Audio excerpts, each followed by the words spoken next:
சட்டமன்ற தேர்தல் வெற்றிக்காகவே நிர்வாகிகள் மாற்றப்படுவதாக திமுக தொண்டர்களுக்கு முதலமைச்சர் மு.க.ஸ்டாலின் கடிதம். கட்சியின் நலன் கருதி நிர்வாகிகள் மாற்றம் தொடரும் என்றும் அறிவிப்பு.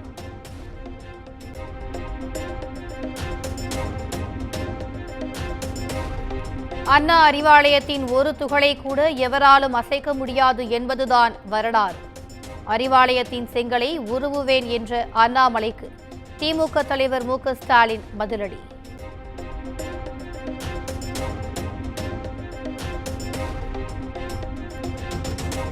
திருச்சி, சேலம், ஒசூர் உள்ளிட்ட 136 நகரங்களுக்கும் புதிய வளர்ச்சி திட்டங்கள். கோவை, மதுரைக்கான முழுமை திட்டம் அடுத்த மாதத்திற்குள் வெளியிடப்படும் என முதலமைச்சர் மு.க.ஸ்டாலின் அறிவிப்பு.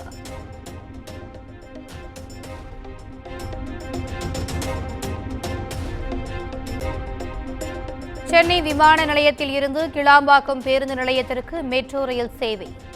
விரிவான திட்ட அறிக்கை தமிழ்நாடு அரசிடம் சமர்ப்பிப்பு.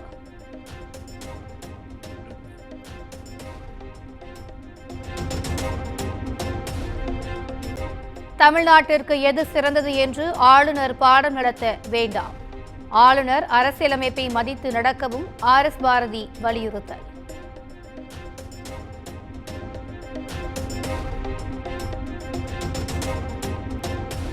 அதிமுக பொதுக்கூட்டத்தில் கழக பொதுச் செயலாளர் எதிர்க்கட்சித் தலைவர் என மேடையிலேயே அழுத்தமாக கூறினேன். பொதுக்கூட்ட மேடையில் இபிஎஸ் பெயரை சொல்லவில்லை என சர்ச்சை எழுந்த நிலையில் செங்கோட்டையன் விளக்கம்.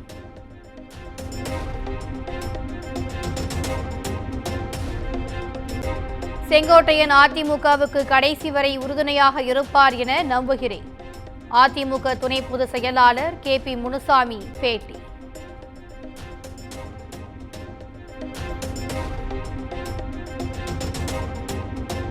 ₹350 கோடி மதிப்பீட்டில் சென்னை சென்ட்ரல் கோபுர கட்டடத்திற்கு அடிக்கல் நாட்டினார் முதலமைச்சர் மு.க.ஸ்டாலின். பல்வேறு மாவட்டங்களில் முடிவுற்ற கல்வி வளாகங்களையும் திறந்து வைத்தார்.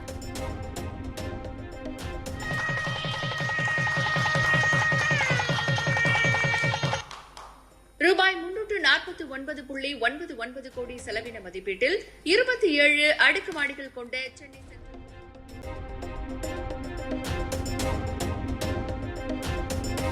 மகளிர் உரிமை திட்ட பயனாளிகள் எண்ணிக்கை 3 மாதங்களில் அதிகரிக்கப்படும். அறநிலையத்துறை சார்பில் நடந்த திருமண விழாவில் துணை முதலமைச்சர் உதயநிதி ஸ்டாலின் அறிவிப்பு.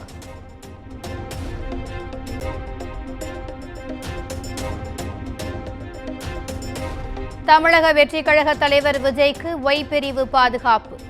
மத்திய உள்துறை அமைச்சகம் உத்தரவு.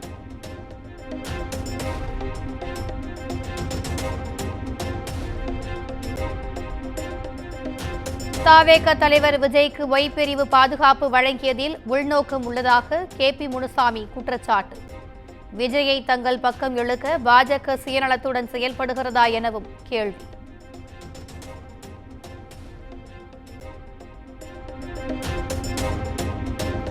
சமூகத்தை பிளவுபடுத்தி கலவரங்களை தூண்டும் சாதி வளர்ச்சிக்கு எதிரானது.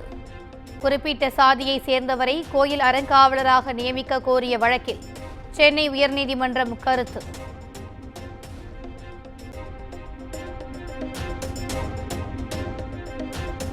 திருப்பரங்குன்றம் மலை விவகாரத்தில் சென்னையில் பேரணி நடத்த அனுமதி கோரிய மனு தள்ளுபடி. மத நல்லிணக்கத்தை சீர்குலைக்கும் எந்த பேரணிக்கும் அனுமதி கொடுக்க கூடாது என்று சென்னை உயர்நீதிமன்றம் உத்தரவு.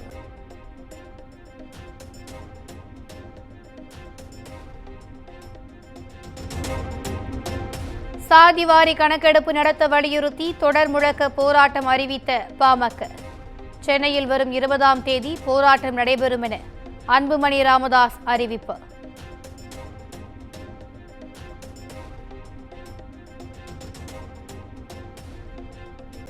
பள்ளி கல்வித்துறை என்ன செய்து கொண்டிருக்கிறது என கேட்பவர்கள் வகுப்பறைக்கு வந்து பார்க்கலாம். அண்ணாமலைக்கு அமைச்சர் அன்பில் மகேஷ் பதிலடி.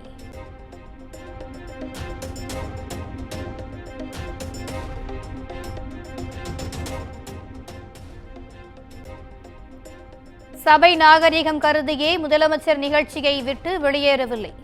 கராத்தே தியாகராஜனின் கேள்விக்கு நயினார் நாகேந்திரன் பதில்.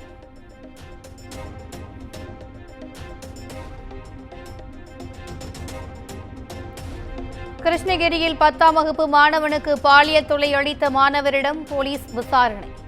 தலைமை ஆசிரியரிடம் முறையிட்டும் நடவடிக்கை எடுக்கவில்லை என மாணவனின் பெற்றோர் குற்றச்சாட்டு.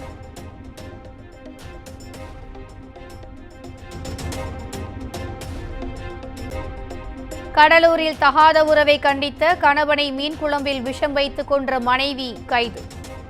மனைவியின் ஆண் நண்பரும் கைது செய்யப்பட்டு சிறையில் அடைப்பு.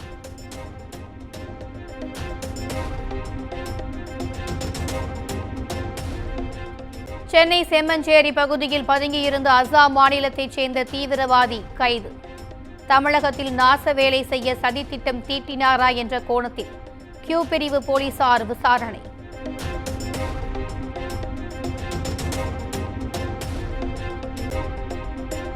பழனி முருகன் கோயிலில் ஆந்திர துணை முதலமைச்சர் பவன் கல்யாண் சாமி தரிசனம். திருப்பதி பழனி இடையே மீண்டும் பேருந்து சேவையை தொடங்க நடவடிக்கை எடுப்பதாக உறுதி.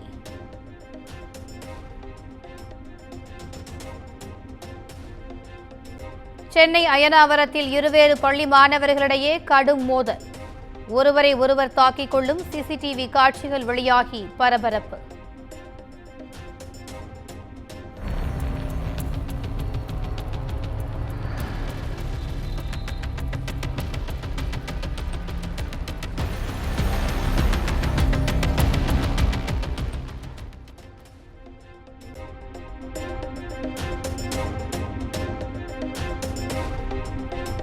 திருவள்ளூர் மாவட்டம் ஈக்குவார் பாளையம் பகுதியில் ஆக்கிரமிப்புகளை அகற்றும் பணி நிறுத்தம்.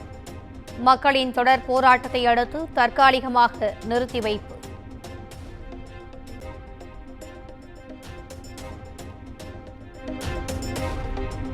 பாம்பன் புதிய ரயில் பாலத்தில் ரயில்வே அதிகாரிகள் ஆய்வு.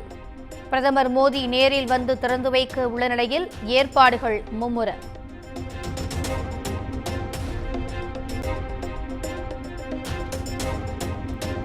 கோவையில் காதலர் தினத்தை கொண்டாடிய காதல் தம்பதிகள் ஒருவருக்கொருவர் கேக் ஊட்டி முத்தமிட்டு அன்பை வெளிப்படுத்தினர்.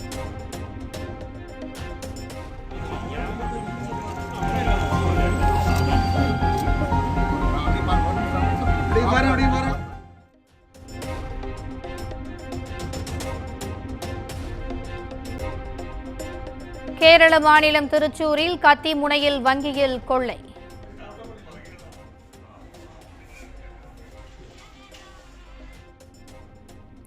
$15 லட்சம் ரூபாயை அள்ளிச் சென்ற கொள்ளையனுக்கு போலீஸ் வலைவீச்சு.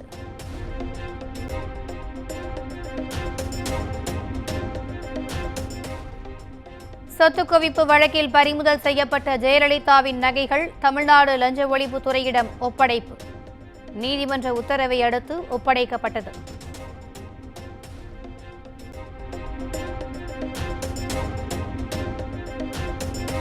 ஆந்திராவில் காதலர் தினத்தன்று முன்னாள் காதலிக்கு நேர்ந்த கொடூரம்.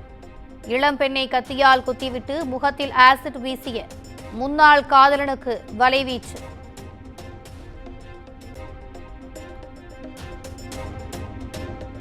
இந்தியாவுக்கு F-35 ஸ்டெல்த் போர் விமானங்களை வழங்க முடிவு செய்திருப்பதாக ட்ரம்ப் அறிவிப்பு. இந்தியாவுக்கான ராணுவ தளவாடங்கள் விற்பனையை பல பில்லியன் டாலர்கள் அதிகரிக்க இருப்பதாகவும் பேச்சு.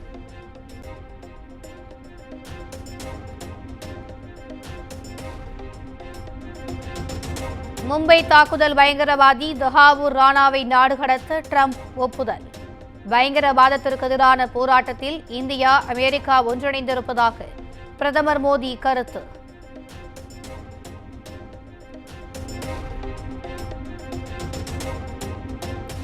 உக்ரைனின் செர்னோபில் அணு உலை மீது ரஷ்யா மீண்டும் தாக்குதல். ட்ரோன் மூலம் தாக்குதல் நடத்திய நிலையில் கதிர்வீச்சு வெளியேறும் அபாயம்.